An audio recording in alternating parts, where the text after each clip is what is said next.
একটি দল তারা মাঝে মধ্যে বলেন তারা ক্ষমতায় গেলে দুর্নীতির টুটি চেপে ধরবেন।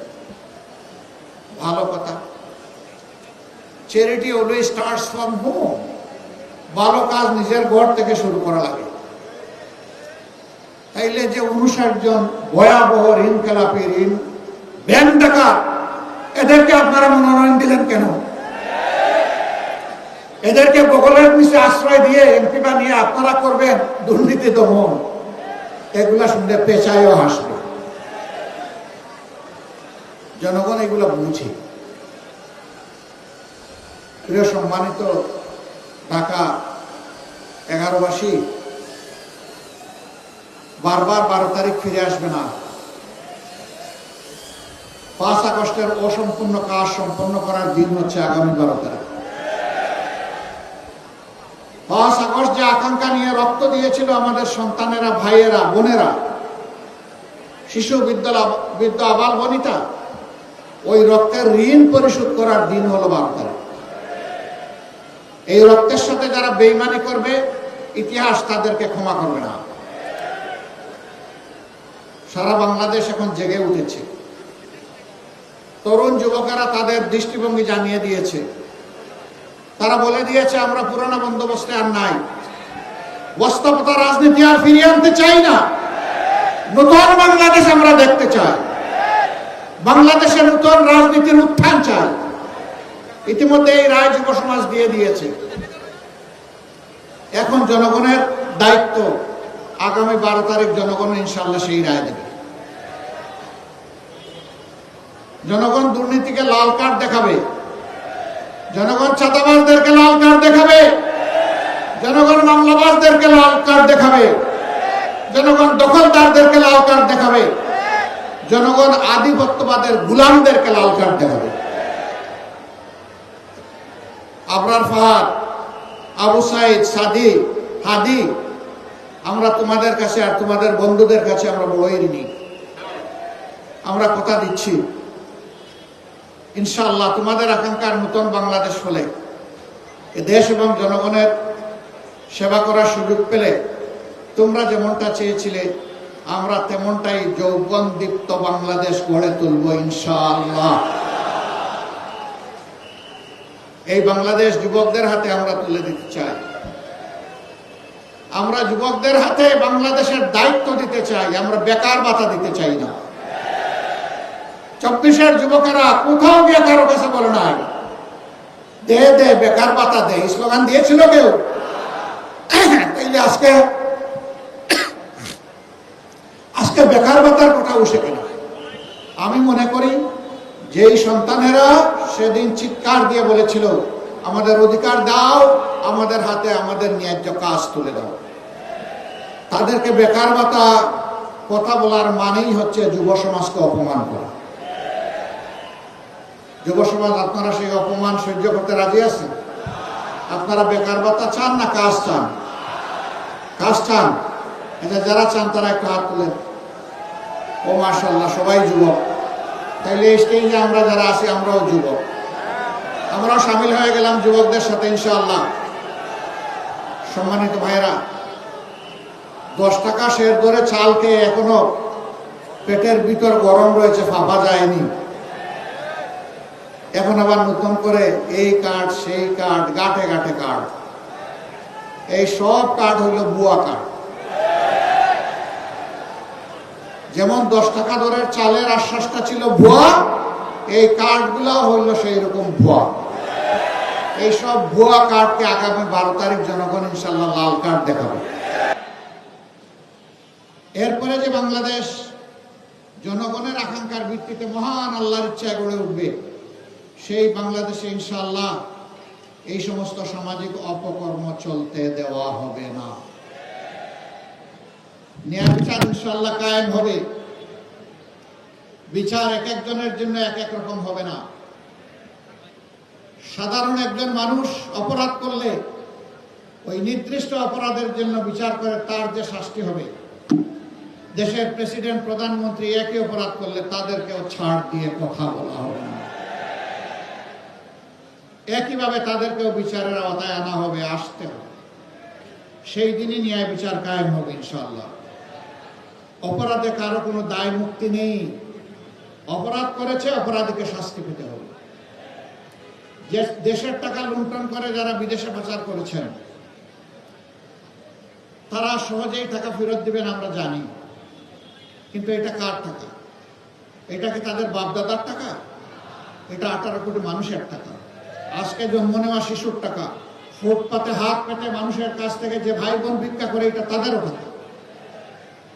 রাষ্ট্রের আয়ের 3 খাত, ট্যাক্স, বিদেশি অনুদান এবং বিদেশি ঋণ, এই 3টা মিলে রাষ্ট্রের তহবিল সমস্ত মানুষের উপরে সমানভাবে দায় বর্তায়। আমরা কথা দিচ্ছি ইনশাআল্লাহ, যদি 13 তারিখ থেকে নতুন বাংলাদেশ হয়, তাহলে নতুন বাংলাদেশের এই প্রাপ্য 16 আনা আদায় করার জন্য সর্বাত্মক লড়াই চালাবো। এখানে কোনো আপোষ নেই। আমাদের বার্তা স্পষ্ট, এনাফ ইজ এনাফ। যা হয়েছে যথেষ্ট হয়েছে। এই পথে আর কেউ হাঁটুক, কোনো ফেসিবাদ হাঁটুক জাতি এটা দেখতে চায় না। আমরা মিথ্যা কোনো আশ্বাস জাতিকে দেব না। কিন্তু একটা কথা আল্লাহ তাআলাকে সাক্ষী রেখে বলবো, বাংলাদেশের মানুষের জীবন, সম্পদ এবং ইজ্জত, এই 3টার হবো ইনশাআল্লাহ আমরা পাহারাদার। এদেশের মালিক হব না, জনগণের সেবক হব। আর প্রতি বছর জনপ্রতিনিধিরা তাদের পারিবারিক সদস্যদের সহ জাতির সামনে তাদের সম্পদ বিবরণী পেশ করতে বাধ্য হবে। আমরা দেখি কার শ্বশুর বাড়িতে সম্পদ ফলে শোনা বলে একটু দেখতে চাই। 15.5 বছর ভিক্ষুকের ঝুলি গলায় নিয়ে অনেকে যাত্রা শুরু করেছিল রাজনীতিতে। পরে তারা হয়েছে হাজার হাজার কোটি টাকার মালিক, এবং নিজের বাপের বাড়ি যতটা ধনী শ্বশুর বাড়িতে বানাইছে তার চেয়ে বেশি ধনী। ওই চুরির টাকা কোথায় রাখবে? জনগণের চুরির টাকা নিয়ে ওখানে রেখেছে। আমরা ওই নতুন শ্বশুর বাড়ি আর তৈরি করবো না ইনশাআল্লাহ। শ্বশুর বাড়ি থেকে যৌতুক নেওয়া যেমন হারাম, জনগণের লুণ্ঠিত টাকা ওদের কাছে রাখাও তার চাইতে ভয়াবহ। এই 2টার ইনশাআল্লাহ অবসান হবে। এই প্রিয় দেশে নারী পুরুষ সবাই মিলে দুনিয়ার সব জায়গার মতো বাংলাদেশ। আমাদের দেশে আমাদের মা বোনদের ইজ্জতের কোনো নিরাপত্তা নেই। ঘরেও নাই, রাস্তায়ও নাই, কর্মস্থলেও নাই। ইনশাআল্লাহ অগ্রাধিকারের ভিত্তিতে এইটাই আগে নিশ্চিত করা হবে। যে জাতি তাদের মাদেরকে সম্মান করতে জানে, সেই জাতিকে আল্লাহ তাআলা সম্মান বাড়িয়ে দেন। আর যে জাতি তাদের মায়েদেরকে, মায়ের জাতিকে, মা বোন এবং মেয়েদেরকে সম্মান করতে জানে না, আল্লাহ তাআলা কিভাবে তাদেরকে সম্মানিত করবেন? 2জন মানুষ ছাড়া সবাই মায়ের গর্ভ থেকে দুনিয়া এসেছে। হযরত আদম আলাইহিস সালাম এবং হযরত হাওয়া আলাইহিস সালাম। বাকি সবাই মায়ের পেট থেকে দুনিয়া এসেছে। হযরত ঈসা ইবনে মারইয়াম আলাইহিস সালামের বাবা ছিলেন না, কিন্তু মা ছিলেন। মায়ের ঋণ শোধ করা কোনো সন্তানের পক্ষে সম্ভব নয়। সেই মাকে একটু সম্মানও দেখাবো না, এর চাইতে বড় জুলুম আর কি হতে পারে? ইনশাআল্লাহ আমরা তাদের সম্মানটুকু এবং নিরাপত্তাটুকু ইনশাআল্লাহ আমরা নিশ্চিত করব। আল্লাহ যেন আমাদেরকে তৌফিক দান করে।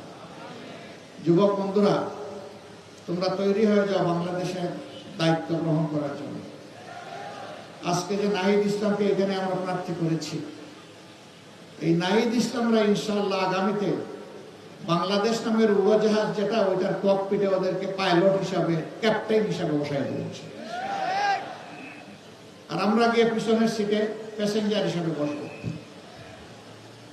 আমরা বিশ্বাস করি বাংলাদেশকে সঠিক গন্তব্যে এরা নিয়ে যাবে ইনশাআল্লাহ। বাংলাদেশের উন্নয়ন কেউ ঠেকাতে পারবে না। এদেশের মানুষ মেধাবী এবং পরিশ্রমী। অতীতের নেতৃত্বের মধ্যে সততার অভাব ছিল, তাদের মধ্যে দুর্নীতি থেকে হাতকে মুক্ত রাখার সেই শপথ ছিল না, দেশের প্রতি দায় ছিল না। এই জন্যই বাংলাদেশ আগাতে পারেনি। আমরা আশা করব যুবকরা আমাদেরকে হতাশ করবে না ইনশাআল্লাহ। তারা আমাদেরকে সামনে নিয়ে এগিয়ে যাবে। আজকে একজন যথার্থই বলেছেন, এখানে 2জন প্রার্থী আছেন, 2জনকে আপনারা চিনেন। নাহিদ ইসলামের জন্ম এখানে, বেড়ে ওঠা এখানে। আমি মার কাছে মাসির গল্প শোনাতে চাই না, আমার চাইতে নাহিদকে আপনারা ভালো চিনেন।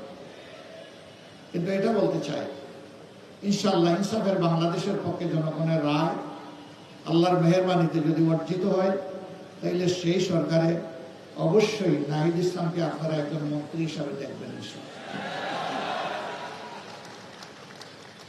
আমরা হাতে হাত ধরে একসাথে কাজ করব, তবে শুধু 11 আসনের জন্য নয়।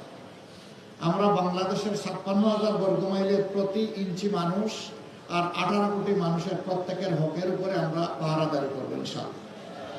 কারো সাথে আমরা বেইনসাফি করব না। এই এলাকা ঢাকার অন্তর্ভুক্ত রাজধানীর প্রাণকেন্দ্রে অবস্থিত হওয়া সত্ত্বেও হাজারো সমস্যা জর্জরিত ওই কারণেই যে সমস্যাগুলো সমাধান করতে গিয়ে দেশের টাকা বিদেশে চলে গেছে, কোনটা কানাডা, কোনটা সিঙ্গাপুর, আর গড়ে উঠেছে সুরম্য বেগমপাড়া। আমরা যদি সেই টাকাগুলো ফিরিয়ে আনতে পারি, আর আগামীতে আর কোন রাজনৈতিক দুর্বৃত্ত যদি দেশের টাকা লুণ্ঠনের সেই দুঃসাহস না দেখায়, বাংলাদেশ হু করে সামনের দিকে এগিয়ে যাবে ইনশাআল্লাহ।